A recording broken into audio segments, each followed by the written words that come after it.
News 18 digital ಕಂಟೆಂಟ್ಗೆ ಸ್ವಾಗತ. ನಾನು ಶಿವರಾಮ ಸಂಡಿ. ಇತ್ತೀಚಿನ ದಿನಗಳಲ್ಲಿ ಆನ್ಲೈನ್ ವಂಚನೆಗಳು ಹೆಚ್ಚಾಗ್ತಾನೆ ಇದ್ದಾವೆ. ಅದರಲ್ಲೂ ಆನ್ಲೈನ್ ಶಾಪಿಂಗ್ನಲ್ಲೂ ಸಹ ಈ ರೀತಿಯ ವಂಚನೆಗಳು ಬೆಳಕಿಗೆ ಬರ್ತಾ ಇರೋದ್ರಿಂದಾಗಿ ಗ್ರಾಹಕರು ಒಂದು ರೀತಿಯಲ್ಲಿ ಆತಂಕಕ್ಕೆ ಗುರಿಯಾಗಿದ್ದಾರೆ ಅಂತ ಹೇಳ್ಬೋದು.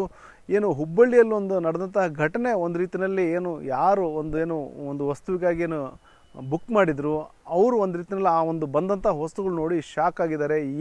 ಯಾವ ರೀತಿಯ ವಸ್ತು ಬುಕ್ ಮಾಡಿದ್ರು ಮತ್ತು ಯಾವ ರೀತಿ ಏನು ವಸ್ತು ಬಂದಿದೆ ಅಂತೇಳಿ ನಾನು ಮುಂದೆ ಹೇಳ್ತಾ ಹೋಗ್ತೀನಿ. ಅದಕ್ಕೂ ಮುಂಚೆ ನ್ಯೂಸ್ 18 ಡಿಜಿಟಲ್ಗೆ ಯೂಟ್ಯೂಬ್ ಚಾನಲ್ಗೆ ಸಬ್ಸ್ಕ್ರೈಬ್ ಮಾಡಿಲ್ಲ ಅಂದರೆ ಕೂಡಲೇ ಸಬ್ಸ್ಕ್ರೈಬ್ ಮಾಡಿ. ಜೊತೆಗೆ ಇನ್ಸ್ಟಾಗ್ರಾಮ್ ಇರ್ಬೋದು, ಫೇಸ್ಬುಕ್ ಪೇಜನ್ನು ಫಾಲೋ ಮಾಡ್ರಿ ಅಂತೇಳಿ ನಾನು ರಿಕ್ವೆಸ್ಟ್ ಮಾಡ್ತಾಯಿದ್ದೀನಿ. ಈಗ ಪ್ರತಿಯೊಂದು ಒಂದು ರೀತಿಯಲ್ಲಿ ಅಂಗೈಯಲ್ಲಿ ನಾವು ಬಟನ್ ಒತ್ತಿದ ಕೂಡಲೇ ಏನೆಲ್ಲ ಒಂದು ಇಡೀ ಜಗತ್ತಿನಲ್ಲಿ ಯಾವುದೋ ಮೂಲೆಯಲ್ಲಿದ್ದಂತಹ ವಸ್ತುನ ನಾವು ಬುಕ್ ಮಾಡ್ಬೋದು ಮತ್ತು ಕೆಲವೇ ದಿನಗಳಲ್ಲಿ ಅದನ್ನು ನಮ್ಮ ಕೈಗೆ ಸೇರುವ ರೀತಿಯಲ್ಲೇ ಮಾಡ್ಬೋದು. ಆ ರೀತಿಯ ಒಂದು ವ್ಯವಸ್ಥೆ ನಾವು ನೋಡ್ತಿದ್ದೀವಿ. ಅಂದರೆ ಆ ಒಂದು ತಂತ್ರಜ್ಞಾನದ ಒಂದು ಕ್ರಾಂತಿಯ ಪರಿಣಾಮವಾಗಿ ಇದೆಲ್ಲವೂ ಸಹ ಸಾಧ್ಯವಾಗಿದೆ. ಅದೇ ಮಾದರಿಯಲ್ಲಿ ನಾವು ಎಷ್ಟು ಮಟ್ಟಿಗೆ ನಾವು ತಾಂತ್ರಿಕವಾಗಿ ಮುಂದೆ ಹೋಗ್ತಾ ಇದ್ದೀವಿ, ಅಷ್ಟೇ ವಂಚನೆಗಳು ಸಹ ಹೆಚ್ಚಾಗ್ತಾ ಇದ್ದಾವೆ. ಮತ್ತು ಆನ್ಲೈನ್ ವಂಚನೆಗಳು ಇತ್ತೀಚೆಗೆ ಒಂದು ಸರ್ವೇ ಸಾಮಾನ್ಯ ಅನ್ನೋ ರೀತಿಯಲ್ಲಿ ಆಗ್ತಾ ಇದೆ. ಇನ್ನು ಆನ್ಲೈನ್ ಶಾಪಿಂಗ್ ಸಹ ಇದಕ್ಕೆ ಹೊರತಲ್ಲ ಅಂತಲೇ ಹೇಳ್ಬೋದು. ಆನ್ಲೈನ್ನಲ್ಲಿ ಏನಾದರೂ ಒಂದು ವಸ್ತು ಬುಕ್ ಮಾಡೋಂಥ ಸಂದರ್ಭದಲ್ಲಿ ಬುಕ್ ಮಾಡಿದ್ದು ಒಂದು ವಸ್ತು ಆದರೆ ಬರ್ತಾ ಇರೋದು ಮತ್ತೊಂದು ವಸ್ತು ಅನ್ನೋ ರೀತಿಯಲ್ಲೇ ಪರಿಸ್ಥಿತಿ ನಿರ್ಮಾಣವಾಗಿದೆ. ಹುಬ್ಬಳ್ಳಿಯಲ್ಲೊಬ್ಬರು ಹುಬ್ಬಳ್ಳಿ ಮೂಲದ ಒಬ್ಬ ಉದ್ಯಮಿಯೊಬ್ಬರು, ಅಂದರೆ ಅವರು ಈಗ ದುಬೈನಲ್ಲಿ ಇರ್ತಾರೆ. ಅವರು ದುಬೈನಲ್ಲಿ ವಾಸ ಮಾಡ್ತಾ ಇರ್ತಾರೆ. ಅನ್ಯ ಕೆಲಸದ ನಿಮಿತ್ತ ಹುಬ್ಬಳ್ಳಿಗೆ ಬಂದಂಥ ಸಂದರ್ಭದಲ್ಲಿ ಅವರೇನು ಬುಕ್ ಮಾಡಿದ್ರು ಒಂದು ವಸ್ತುವಿಗಾಗಿ. ಆ ವಸ್ತು ಹೋಗಿ ಬೇರೆ ವಸ್ತು ಬಂದು ಅವರು ಒಂದು ರೀತಿಯಲ್ಲಿ ದಿಗ್ಭ್ರಾಂತರಾದಂತಹ ಘಟನೆ ಹುಬ್ಬಳ್ಳಿಯಲ್ಲಿ ನಡೆದಿದೆ. ಆಲ್ಫ್ರೆಡ್ ಅನ್ನೋ ಒಂದು ವ್ಯಕ್ತಿ ಆಲ್ಫ್ರೆಡ್ ಮಿರಾಂಡ ಅನ್ನೋ ಒಬ್ಬ ವ್ಯಕ್ತಿ ವ್ಲಾಗಿಂಗ್ ಕ್ಯಾಮ್ರಾಕ್ಕೆ ಬುಕ್ ಮಾಡಿದ್ರು. ಅಂದರೆ 60,999 ರೂಪಾಯಿ ಮೌಲ್ಯದ ಒಂದು ಕ್ಯಾಮ್ರಾನ ಬುಕ್ ಮಾಡಿದ್ರು. ಆನ್ಲೈನ್ನಲ್ಲೇ ಪೇಮೆಂಟ್ ಸಹ ಮಾಡಿದರು. ಅಮೆಜಾನ್ನಲ್ಲಿ ಈ ಒಂದು ಕ್ಯಾಮ್ರಾಗಾಗಿ ಬುಕ್ ಮಾಡಲಾಗಿತ್ತು.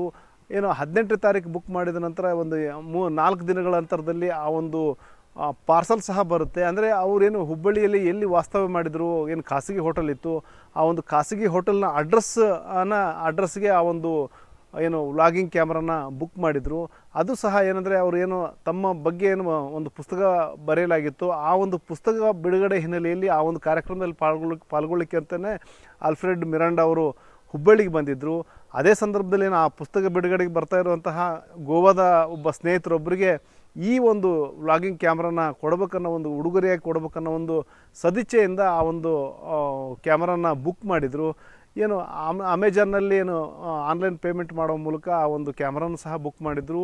ಆ ಕ್ಯಾಮ್ರಾ ಪಾರ್ಸಲ್ ಕ್ಯಾಮ್ರಾ ಬುಕ್ ಮಾಡಿದರು, ಆ ಪಾರ್ಸಲ್ ಸಹ ಬಂದಿತ್ತು. ಅದನ್ನು ತೆಗೆದು ನೋಡಿದಾಗ ಎಲ್ರಿಗೂ ಶಾಕ್ ಆದಿತ್ತು. ಯಾಕಂದರೆ ಆ ಒಂದು ಪಾರ್ಸಲ್ನಲ್ಲಿ ವ್ಲಾಗಿಂಗ್ ಕ್ಯಾಮ್ರಾ ಬದಲಿಗೆ 2 ವೀಲ್ ಕಂಪನಿಯ ಒಂದು ಸೋಪಿನ ಪುಡಿ ಬಂದಿದ್ದವು ಮತ್ತು ಬೇರೆ ವಸ್ತುಗಳಿಲ್ಲ ಅಲ್ಲಿ. ಅಂದರೆ ಚಾರ್ಜರ್ ಅಥವಾ ಅದಕ್ಕೆ ಸಂಬಂಧಪಟ್ಟ ರಿಲೇಟೆಡ್ ಸಪೋರ್ಟಿವ್ ಒಂದಿಷ್ಟು ವಸ್ತುಗಳು ಬರುತ್ತೆ. ಯಾವ ವಸ್ತುಗಳು ಬರ್ದೇ ಕೇವಲ 2 ಸರ್ಫ್ ವೀಲ್ ಸೋಪಿನ ಪುಡಿ ಬಂದಿರೋದು ಅಚ್ಚರಿಗೆ ಕಾರಣವಾಗಿದೆ.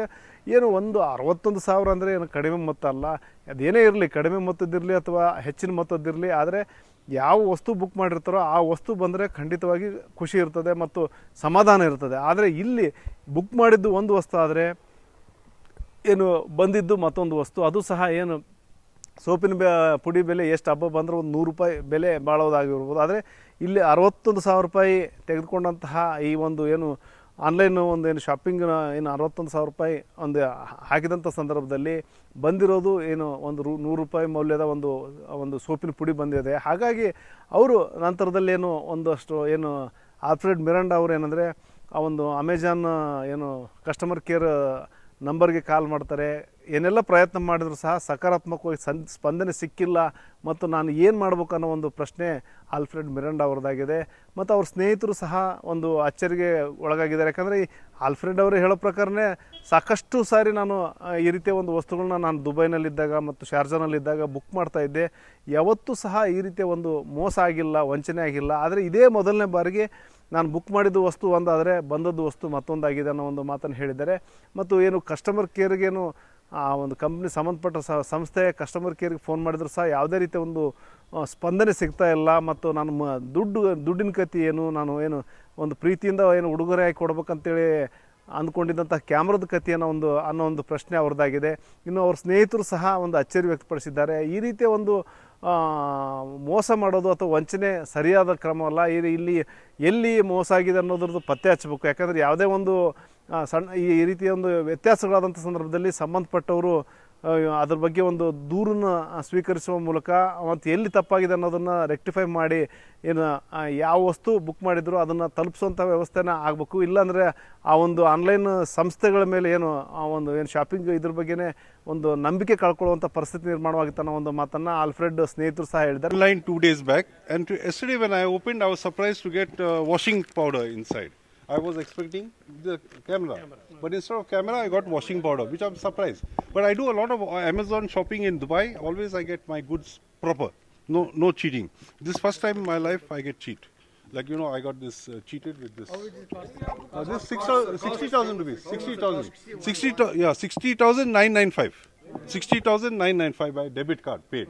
ಅವರು ಒಂದು ಬುಕ್ ರಿಲೀಸ್ ಮಾಡಕ್ಕೆ ಕುಂತಾರ. ಇವತ್ತು ಅದ್ರದ್ದು ಇದನ್ನು ಮಾಡೋರು ಅದಾರ ಅವ್ರು ರಿಲೀಸ್. ಸೊ ಇದ್ರ ಸಂಬಂಧ ಅವರು ಒಬ್ಬರನ್ನ ಚೀಫ್ ಗೆಸ್ಟ್ ಕರ್ಸಿದ ಮೇಲೆ ಅವ್ರಿಗೊಂದು ಏನಾರ ಕೊಡ್ಬೇಕಂತೇಳಿ, ಗಿಫ್ಟ್ ಕೊಡ್ಬೇಕಂತೇಳಿ ಅಮೆಝಾನ್ದೊಳಗೆ ಕ್ಯಾಮ್ರಾ ಬುಕ್ ಮಾಡ್ಯಾರ ಅವ್ರು. ಇಲ್ಲಿ ನೋಡ್ರಿ ಈ ಕ್ಯಾಮ್ರಾ ಪಾಕೆಟ್ ಕ್ಯಾಮ್ರಾ ಬುಕ್ ಮಾಡ್ಯಾರ.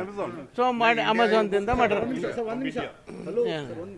ಏನ್ರಿ ಬುಕ್ ಮಾಡಿದ ಮೇಲೆ ಮುಂದೆ ಏನಾಗೈತ್ರಿ, ಆ ಕ್ಯಾಮ್ರಾ ಬದಲಿ ಈ ವಾಷಿಂಗ್ ಪೌಡ್ರ್ ಬಂದವು ಅದ್ರಾಗ ಇದ್ರೊಳಗೆ ಡಬ್ಬಿ ಒಳಗೆ. ಸೊ ಅದಕ್ಕೆ ಅವರು ಅಪ್ಸೆಟ್ ಆಗಿ ಇವತ್ತು ಏನು ಮಾಡ್ಬೇಕು ಅನ್ನೋದು ಇದನ್ನು ಮಾಡಿ ನಿಮ್ಮನ್ನೆಲ್ಲ ಕರೆಸಿ ನಿಮ್ಮ ಮುಂದೆ. ಈಗ ಜನರಲ್ಲಾಗಿ ಆರ್ಡರ್ ಕೊಡೋದು ಮತ್ತು ಹಿಂದೆಲ್ಲ ತರಿಸ್ಯಾರ ಅವರು ಅಮೆಝಾನ್ದಿಂದನೇ ತರಿಸ್ಯಾರ, ಬಟ್ ಸರಿಯಾಗಿ ಬಂದವು. ಈ ಸಲ ಈ ನಮೂನೆಗೆ ಸರ್ ಒಟ್ಟಾರೆ ಏನು ಬುಕ್ ಮಾಡಿದ್ದು ಒಂದು ಆದರೆ ಬಂದಿದ್ದು ಇನ್ನೊಂದು, ಮತ್ತು ಅದು ಏನು ಒಂದೇನು 61,000 ಮೌಲ್ಯದ ಒಂದು ವಸ್ತುನ ಬುಕ್ ಮಾಡಿದಂಥ ವ್ಲಾಗಿಂಗ್ ಕ್ಯಾಮ್ರಾನ ಬುಕ್ ಮಾಡೋಂಥ ಸಂದರ್ಭದಲ್ಲಿ ಕೇವಲ ಒಂದು 100 ರೂಪಾಯಿ ಮೌಲ್ಯದ ಒಂದು ಸೋಪಿನ ಪುಡಿ ಬಂದಿರೋದು ನಿಜಕ್ಕೂ ಒಂದು ಆಶ್ಚರ್ಯ ಅಂತಲೇ ಹೇಳ್ಬೋದು. ಈ ರೀತಿಯ ಒಂದು ಘಟನೆಗಳು ಆಗಾಗ ಮರುಕಳಿಸ್ತಾ ನಡೀತಾನೆ ಇದಾವೆ ಅಂತ ನೋಡಿದ್ದೀವಿ ನಾವು. ಆದರೆ ಈಗ ಹುಬ್ಬಳ್ಳಿಯಲ್ಲೇ ಈ ರೀತಿಯ ಒಂದು ಘಟನೆ ನಡೆದಿರೋದು ಬೆಳಕಿಗೆ ಬಂದಿದೆ. ಈಗ ಆ ಒಂದೇನೆಂದರೆ ಏನು ಬುಕ್ ಮಾಡಿದ್ವಿ ಅದೇ ವಸ್ತುವಾರು ಕೊಡ್ಬೇಕಿಲ್ಲ, ಅಟ್ಲೀಸ್ಟ್ ನಮ್ಮ ದುಡ್ಡನ್ನಾರು ವಾಪಸ್ ಮಾಡ್ಬೇಕಂತೇಳಿ ಆಲ್ಫ್ರೆಡ್ ಮಿರಾಂಡಾ ಅವರು ಆಗ್ರಹ ಮಾಡ್ತಾಯಿದ್ದಾರೆ. ಮುಂದೆ ಏನು ಆ ಒಂದು ಸಂಬಂಧಪಟ್ಟ ಸಂಸ್ಥೆ ಏನು ಕ್ರಮ ಕೈಗೊಳ್ಳುತ್ತೆ ಅಂತೇಳಿ ಕಾದು ನೋಡಬೇಕಾಗಿದೆ. ಶಿವರಾಮ ಮಸಂಡಿ, ನ್ಯೂಸ್ 18 ಹುಬ್ಬಳ್ಳಿ. ನಿರ್ಭೀತ, ನಿಷ್ಪಕ್ಷಪಾತ, ವಿಶ್ವಾಸಾರ್ಹ ಸುದ್ದಿಗಳಿಗೆ ಮತ್ತೊಂದು ಹೆಸರಾಗಿರೋ ನ್ಯೂಸ್ 18 ಕನ್ನಡ ಈಗ ಆಪ್ನಲ್ಲೂ ಲಭ್ಯ ಇದೆ. ದಯವಿಟ್ಟು ಇಲ್ಲಿರೋ QR ಕೋಡ್ ಅನ್ನು ಸ್ಕ್ಯಾನ್ ಮಾಡಿಕೊಂಡು ಆಪ್ ಡೌನ್ಲೋಡ್ ಮಾಡೋದಕ್ಕೆ ಮರಿಬೇಡಿ. ನಿಮ್ಮ ಬೆಂಬಲ ಹೀಗೆ ಸದಾ ನಮ್ಮೊಂದಿಗಿರಲಿ. ಧನ್ಯವಾದ.